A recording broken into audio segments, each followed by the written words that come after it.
permainan yang menggunakan papan dengan biji-bijian. Nah, permainan coklat ini adalah sebuah permainan yang menggunakan papan berlubang dan biji yang harus didistribusikan hingga pemain mengumpulkan biji terbanyak. Nah, kalian bisa lihat di foto kalian.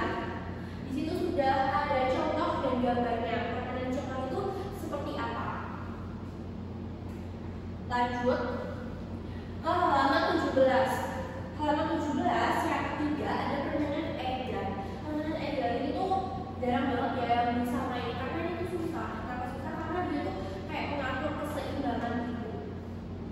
Nah, permainan egrang ini adalah permainan yang menguji keseimbangan dan berjalan menggunakan bambu panjang dan pemain diatur berdasarkan dari start dan finish. Jadi itu kayak mainnya tuh cepet-cepetan gitu anak-anak.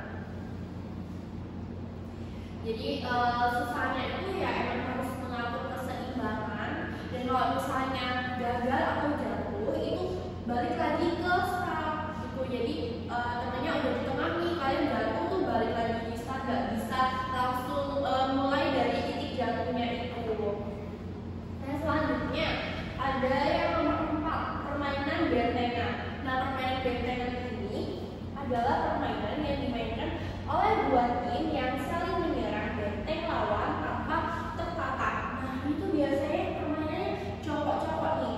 Kalau tadi yang permainan cewek ada permainan coklat. Nah, sekarang kalau permainan bentengan ini suka dimainin sama cowok. Kenapa? Karena permainan bentengan ini itu biasanya lari-larian.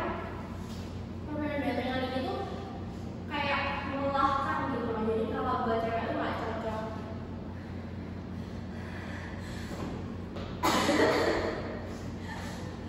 Lebih cocok dimainkan sama yang cowok karena cowok kan suka lari-larian. Kalau suka lari-larian, cowoknya juga suka main bola. Kalau cewek itu lebih cocok permainannya yang duduk-duduk aja kayak permainan coklat. Nah, kalau untuk permainan yang biasanya sering dimainkan cowok sama cewek itu ada permainan egrang gitu. Lanjut nih yang nomor 5 di halaman 18. Balik buku kalian dulu, kita beralih ke halaman 18. Nah, halaman 18 ini ada permainan yang nomor 5, permainan layang-layang. Seperti yang ada di gambar itu, dan yang seperti yang ada di gambar buku kalian. Permainan layang-layang ini adalah permainan menerbangkan apa ya? Menerbangkan kayak ya layang-layang. Layang-layang ini dimainkan dengan menerbangkan dan mengendalikan layang-layang. Seringkali dalam kompetisi adu layangan. Nah, permainan layangan itu nggak bisa dimainkan di sembarang tempat. Contohnya kalian mau main di depan rumah, terus depan rumah kalian itu ada rumah lagi, terus sampingnya ada rumah lagi yang bisa nangsang. Jadi permainan layang-layang ini lebih cocok dimainkan di lapangan atau biasanya di sawah, di jalan sawah orang yang di tengah-tengah gitu. Jadi kayak di pinggirannya sawah itu biasanya.